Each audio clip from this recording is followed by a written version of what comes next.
Today we're here with Larry Moore, who is the publisher of Broadstone Books, which is an independent poetry press that is run out of Frankfort, Kentucky, and has been operating for almost 20 years. Larry, how long have you been in?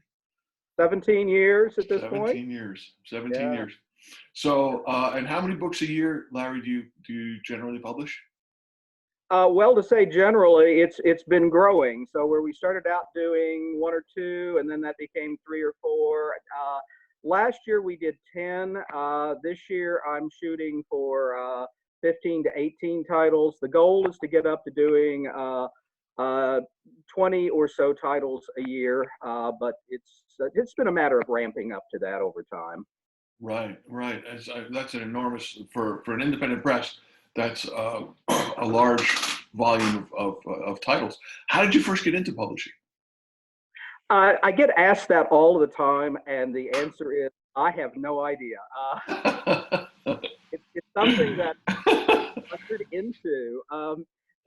But more seriously, a good friend of mine and my former Broadstone partner, he's no longer active in the company, but he proposed 20 or so years ago that we get into doing something along the cultural lines. And out of that grew the idea of getting into publishing. But I don't have any clear, hang on just one second, I have a call that I need to decline so that I'm back with you. Okay. I don't know if you lost video on your end, but just briefly. That's okay. Okay. Well, I'm back now. Okay. I don't recall the exact instant that I decided I wanted to be Simon and Schuster, but I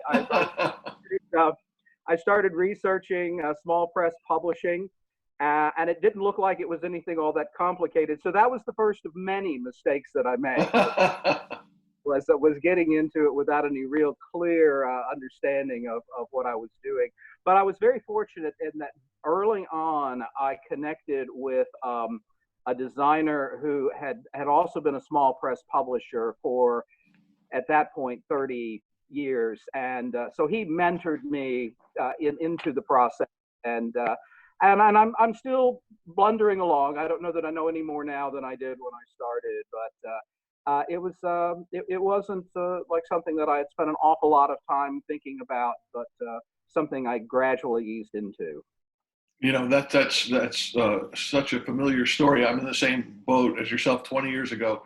I feel like a lot of us, writers and people who love the arts, we know books the way we know restaurants, and we know what kind of food we like, but we've never been in the kitchen really. And it's not until you get into publishing you realize, holy Toledo, there's a lot behind the scenes. And of course, generally speaking, I mean, what we're doing here is providing material for students in a publishing class. But even the idea of a publishing class is somewhat novel because it generally is an apprenticeship. And your apprenticeship with Jonathan Green. Yes. And ours was with a man named Tom Wall, who had been in publishing for many years and then ran his own agency. And boy, did we learn a lot, and we had to learn a lot fast because once you're in, even if it's only one book, suddenly things are flying at you from all sorts of angles. In fact, I think we've shared a lot of laughs over the years about various things that have gone wrong, and not that we want to appear as blunderers, but I think it's fair to say that when you're outside the Flatiron building and looking in, that the process is somewhat elastic, shall we say. And maybe tell us a story, from your publishing adventures of things that you learned maybe a little bit after you wish you'd learned them. Well, a good case in point would be the very first book that we did. And, you ask how I got into publishing. And as I was, as I said, I was beginning to think about doing a book. And at that point, a coworker of mine, who all these many years later is my life partner, Sheila Busey Potter. But we were coworkers at the time. And out of the blue, she asked me, "Do you know anything about getting a book published?" So I said, well, it's funny you should ask. If you're willing to be our guinea pig, we'll do your book, and that will be our learning experience. And of course hooked up with Jonathan Green, whom you mentioned, who was our designer and mentor at that point.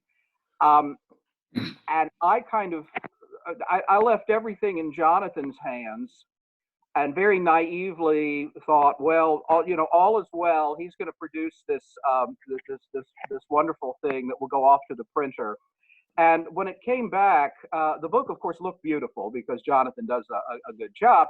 But I looked on the back, and the first thing that I discovered was there was a massive glaring typo on the back of the book.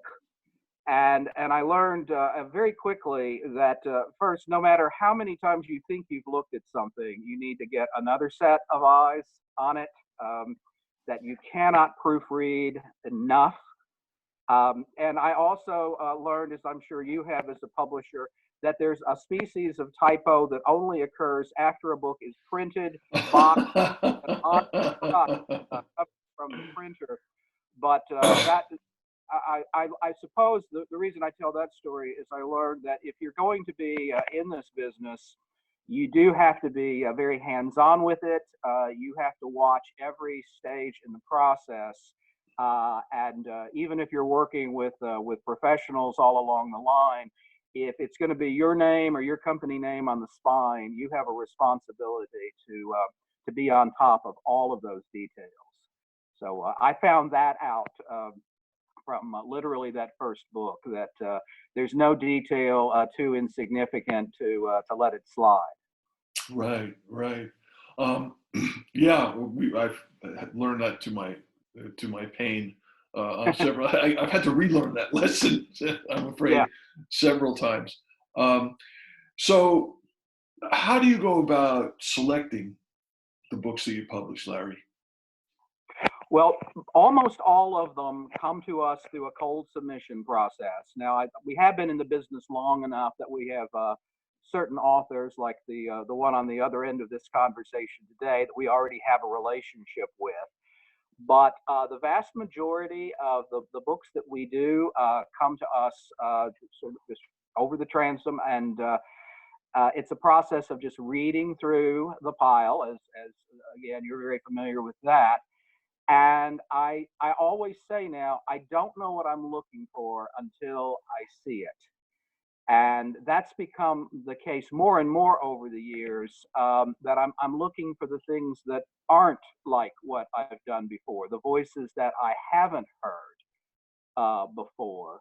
So for me, it's very much a process of simply looking at everything that comes our way and seeing the ones that excite me, that interest me. And I flatter myself enough to think that, well, if I found this interesting, maybe there's another soul or two out there that might find it interesting enough to buy a copy. So that's the process at this point, is excite me, send me something I haven't seen before and something I find interesting. But there's also the process of something that I feel like that we have something to offer the writer as well. It is a collaboration. If it's a work that I feel like we can get behind it and help that writer reach the audience, it needs to be that two-way street. So I look for that collaboration. Sheila's question, hey, how do you get a book published? Yeah. Is a question I think that many students and young writers are asking themselves.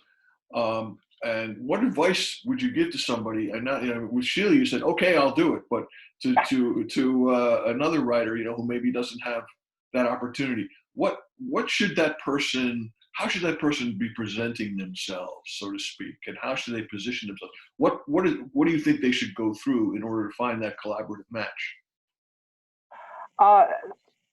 Well, first I'll say there's never been an easier time, in a sense, to get work published, because with the explosion of internet publishing, self-publishing, and such, there's a lot more avenues to get work into the world, including just skipping the traditional print publishing altogether.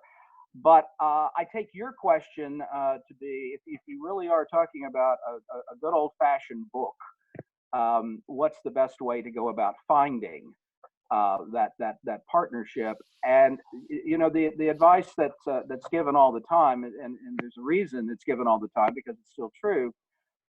Read, look for the publishers that are doing work like yours, or that seem like they would be receptive to your work. What you don't want to do is just cold submissions. And I'll be honest, the vast majority of the work that comes my way, I know by the second or third page that it's something that we're not going to do. And that doesn't mean it's bad work. It's just I know that this is not us. This is not work that we're going to be best positioned to work with that writer. And the advice that I give is spend some time at your local library, at your local bookstore.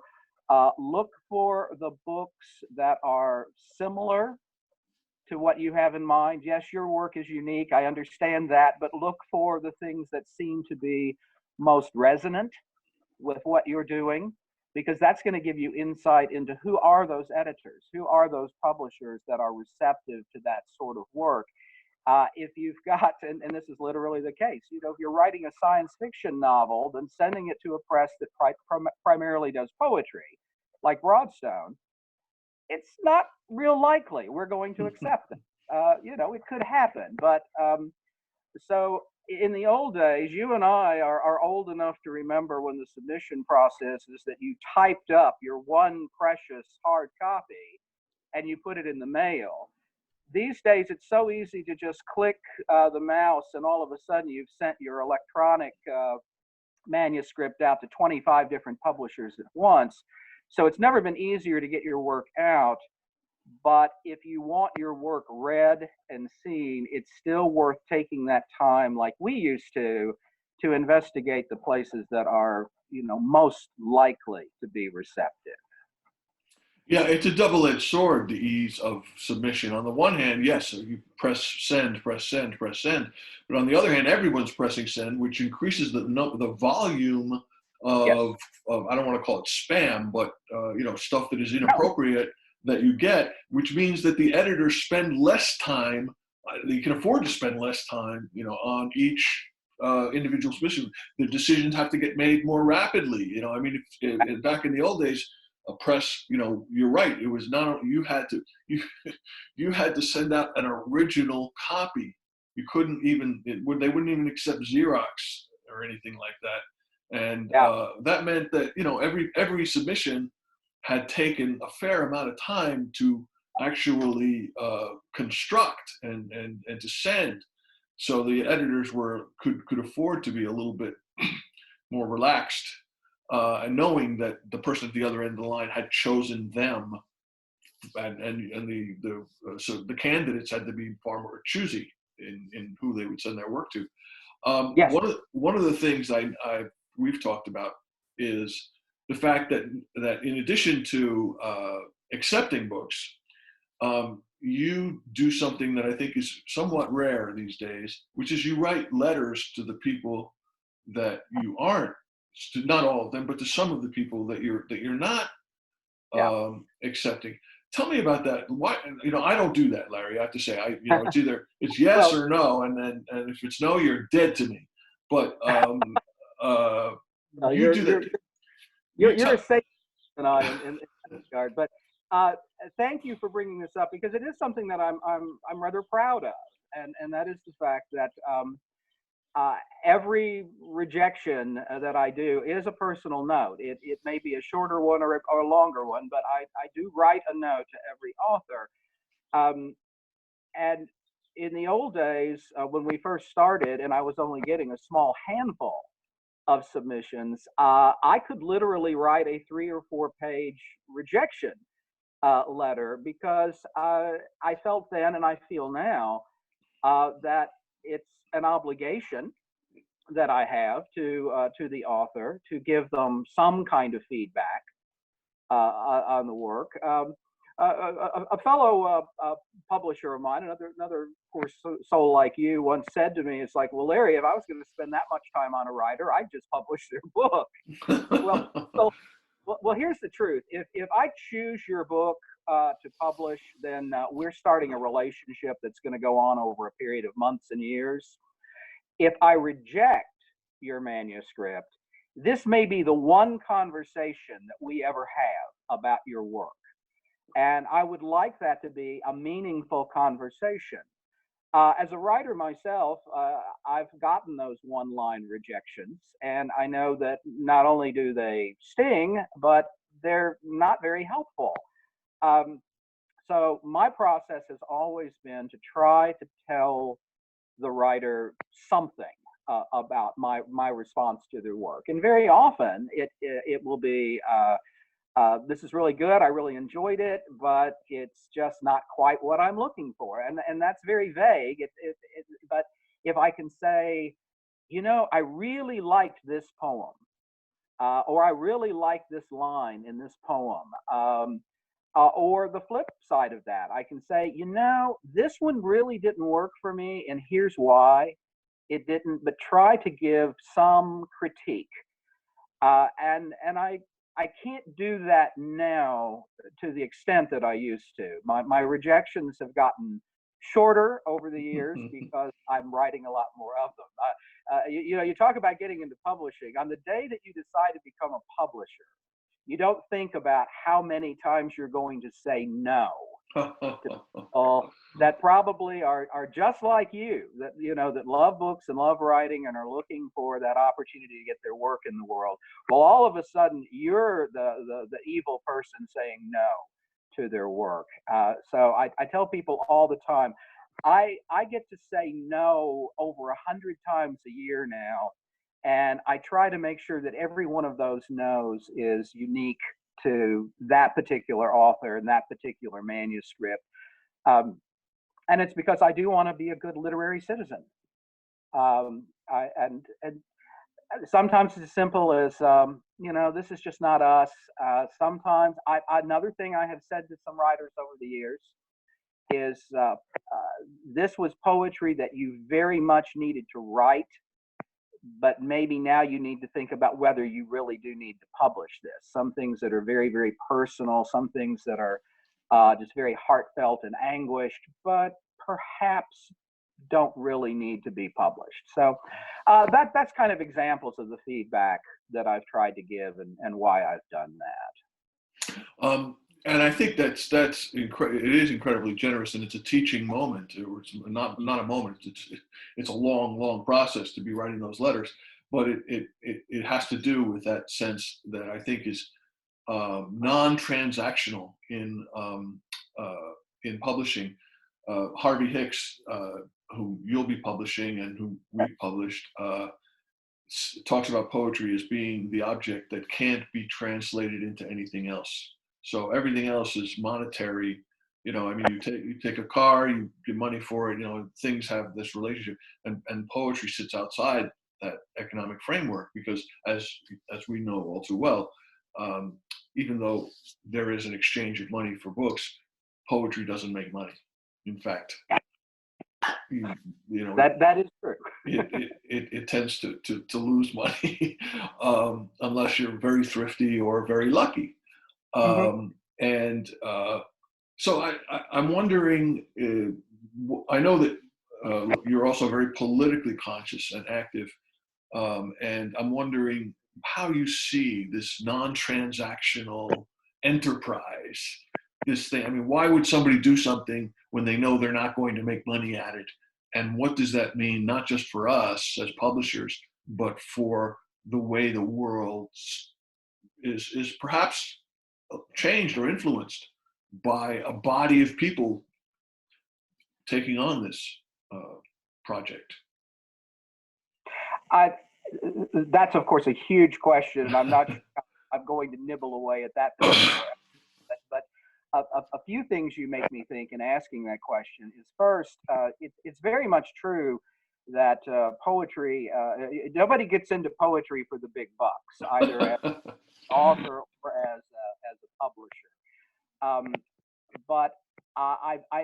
need to remind poets of that sometimes, or that okay, you want your book published.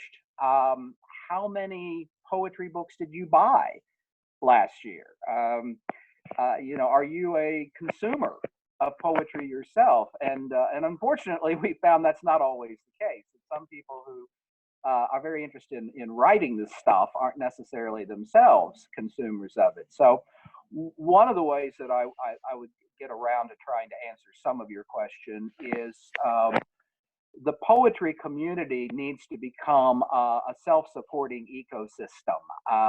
We need to understand that if we love poetry, who else is going to make it happen if not us, if not the small press publishers, but more importantly than that, the poetry readers.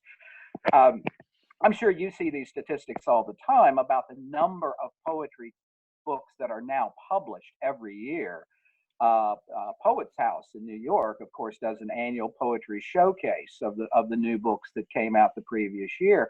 Well, that's upwards of over 3,000 titles a year now. So obviously, no one is reading all of those. So I think one of the things we need to recognize about poetry as an endeavor, not a business, but an endeavor that does have some economic issues wrapped around it, is we have a case of oversupply and under demand.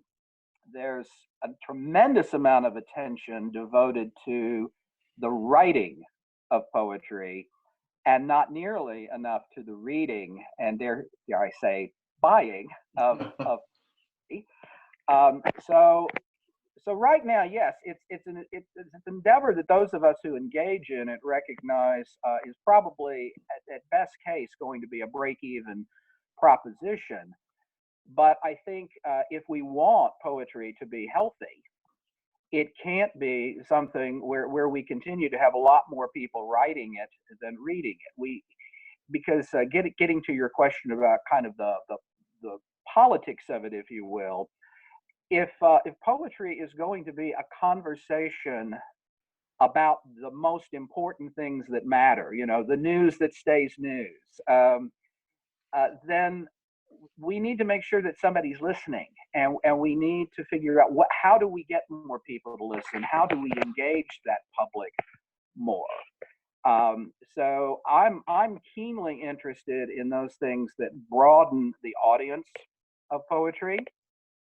And I'll bring up what can be a politically incorrect topic when you're talking in the poetry world, and that's the whole realm now of Instagram poetry, which is massively scorned by a lot of people in the real, academic poetry world. But my response to that is anything that gets people listening, reading, thinking about poetry doesn't necessarily have to be the best poetry, but if it's something that brings poetry into their lives, then that's got to be a good thing. That creates the possibility of broadening the conversation that I'm talking about. So I think the most important thing that's incumbent upon those of us who write poetry, who publish poetry, who love poetry, is to share that news with other people, to do what we can to try to broaden the audience for it. Because without that audience, without the consumers, then poetry has no future. If it's just poets writing for one another, then it's going to be a smaller and smaller group over time. Larry Moore, Broadstone Books, and you can find and buy his books right off his website. And Larry, what's the URL on the website? It is broadstonebooks.com, so it's not hard to find. Thanks a lot, Larry. Great conversation. Good talking with you always. Let's do it again sometime. Good.